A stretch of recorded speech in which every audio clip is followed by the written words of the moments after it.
দুটি গুরুত্বপূর্ণ লাইন চলো আমরা পড়ার চেষ্টা করি।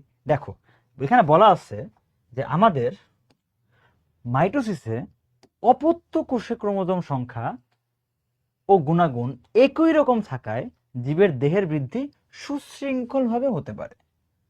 অপত্য কোষের ক্রোমোজোমের সংখ্যা ও গুণাগুণ একই রকম থাকায় মাইটোসিসে। আচ্ছা, পরের লাইনটা খেয়াল করো যে মিওসিস বিভাজনের সময় বংশ পরম্পরায় জীবের ক্রোমোজোম সংখ্যা সমান থাকে।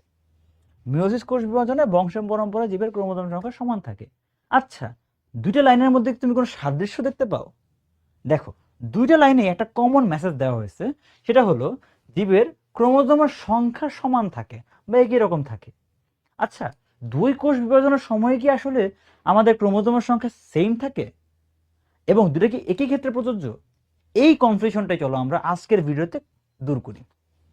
দেখো, আমরা চলো কনসেপ্টটা ডিপ ডাইভ থেকে দেখার চেষ্টা করি এবং ক্লিয়ার করি। আমি যদি মাইটোসিস কোষ বিভাজনের কথাবার্তা বলা শুরু করি, যে মাইটোসিস কোষ বিভাজনের সময় একটা কোষ যখন ইন্টারফেজ অবস্থায় থাকে, অর্থাৎ মাইটোসিস বিভাজন শুরু করার আগে সে যখন প্রস্তুতিমূলক অবস্থায় থাকে, তখন তার ক্রোমোজোমটা কাইন্ড অফ এরকম থাকে। এটা হচ্ছে ইন্টারফেজ অবস্থায়। ইন্টারফেজ অবস্থায়। আচ্ছা, তো ইন্টারফেজ অবস্থা থেকে সে যখন মাইটোসিসের মধ্যে অফিসিয়ালি প্রবেশ করে, তখন মাইটোসিস কোষ বিভাজনের মধ্যে এই ক্রোমোজোমটা নিজের একটা কপি তৈরি করে। ক্রোমোজোমটা এরকম ছিল, সে নিজের একটা কপি এরকম তৈরি করলো। এভাবে ক্রোমোজোম নিজের একটা কপি তৈরি করে, এটাকে আমরা এখন বলি মাইটোসিস কোষ বিভাজনের মধ্যে বা মাইটোসিস দশার মধ্যে। মাইটোসিস। এই কোষটা যখন তার ক্রোমোজোমের একটা কপি তৈরি হইল, এরপর সে আস্তে আস্তে সাইটোকাইনেসিস ধাপে গিয়ে বিভাজিত হয় এবং দুইটা অপত্য কোষ তৈরি করে। এই অপত্য কোষের মধ্যে দেখা যায় এই ক্রোমোজোমগুলা, তার কপিগুলা দুইটা কোষের মধ্যে আলাদা আলাদা চলে যায়। এখন দেখো, আমার ইন্টারফেস দশায় যে আমার মাতৃকোষটা ছিল, এই মাতৃকোষ এবং এই অপত্য কোষে, অপত্য কোষ বা ডটার সেল যেটাকে আমরা বলি, এই অপত্য কোষে ক্রোমোজোম সংখ্যা সমান না। আমি এখানে একটা প্রতিনিধিত্বকারী ক্রোমোজোম আঁকছি, একটা যদি থাকে তাহলে একটাই আছে আমার অপত্য কোষের মধ্যে, মাতৃকোষ থেকে যখন অপত্য কোষ তৈরি হইলো। ঠিক এভাবেই মাইটোসিস কোষ বিভাজনের সময় আমার কোষ বিভাজনটা কি থাকে? কোষ বিভাজনে আমার ক্রোমোজোম সংখ্যাটা ধ্রুব থাকে। আশা করি কনসেপ্টটা আমাদের ক্লিয়ার। মাইটোসিসে কিভাবে জিনিসটা ধ্রুব থাকে, অর্থাৎ ক্রোমোজোমটা নিজের কপি তৈরি করে, কপিটা দুইটা অপত্য কোষে ভাগ হয়ে যায়, যার কারণে আমার দুইটা কোষের মধ্যে ক্রোমোজোম সংখ্যা আমার মাতৃকোষের ক্রোমোজোম সংখ্যা সমান থাকে। এখন এইটা গেল আমার কার জন্য? এই জিনিসটা আমার অ্যাপ্লিকেবল হচ্ছে মাইটোসিস কোষ বিভাজনের জন্য, মাইটোসিসের জন্য। Very good. তো এখন মিওসিসের কাহিনীটা কি ঘটে? মিওসিসের কাহিনীটা একটু সিম্পল। মিওসিসে আমরা জানি যে আমাদের মাতৃকোষের ক্রোমোজোম সংখ্যা অপত্য কোষে গিয়ে কি হয়ে যায়? অর্ধেক হয়ে যায়। অর্থাৎ এটা যদি আমার মাতৃকোষ হয়, যেখানে আমার মনে করো ক্রোমোজোম সংখ্যা আছে তোমার 46, কোষ বিভাজনের পরে, কোষ বিভাজনের পরে যে আমার এই ক্রোমোজোম সংখ্যা হয়ে যাবে অপত্য কোষের মধ্যে কয়টা? অপত্য কোষের মধ্যে আমার ক্রোমোজোম সংখ্যা হয়ে যাবে কয়টা? আমার 23টা। 23টা, ঠিক আছে।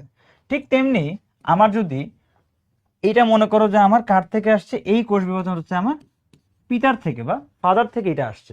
যদি সেম ভাবে মায়ের থেকে যদি এরকম একটা অপত্য কোষ তৈরি হয়, এখানে মনে করো 46, এটা আমাদের মায়ের থেকে আসছে। তো এইখানে কোষ বিভাজনটা কিরকম হবে? কোষ বিভাজন হওয়ার পরে আমার অপত্য কোষে, অপত্য কোষে ক্রোমোজোম সংখ্যা হয়ে যাবে আমার কত? অপত্য কোষের ক্রোমোজোম 46 হবে 23।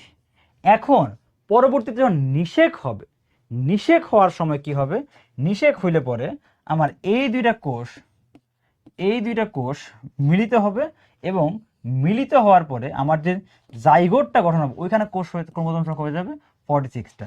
এটা হচ্ছে আমার মাতৃকোষ, মাতৃকোষ। এটা হচ্ছে আমার অপত্য বা জনন কোষ, অপত্য বা জনন কোষ। আর এটা হচ্ছে আমার জাইগোট। এখন আমরা যে দেখতে পাচ্ছি যে মাতৃকোষে আমার যতগুলো ক্রোমোজোম ছিল 46টা, আমার জাইগোটে গিয়ে কিন্তু 46টাই ক্রোমোজোম আছে। এই জন্যই বলছে বংশ পরম্পরায় যে আমার পিতামাতার মধ্যে যতগুলো ক্রোমোজোম ছিল, বিভাজনের সময় ক্রোমোজোম সংখ্যা ঠিকই অর্ধেক হয়েছে, 46 থেকে 23টা হয়ে গেছে, বা সেটা যখন নিষেক করলো, নিষেকের মাধ্যমে আমার যখন জাইগোট গঠন হইলো, তখন গিয়ে কিন্তু কি হয়েছে ভাইয়া, তখন কিন্তু আমার ক্রোমোজোম সংখ্যাটা মাতৃকোষে অর্থাৎ আমার বাবার কোষ এবং মায়ের কোষের সমান হয়ে গেছে। এই জন্যই মিওসিসের ক্ষেত্রে ঘটনাটা হইলো যে আমার এটা বংশ পরম্পরায়, অর্থাৎ তোমার যদি 46টা হয়, তোমার সন্তানের জন্য 46টা ক্রোমোজোম থাকে, সেটা নিশ্চিত করতে আমার মিওসিস কোষ বিভাজনটা কাজ করে।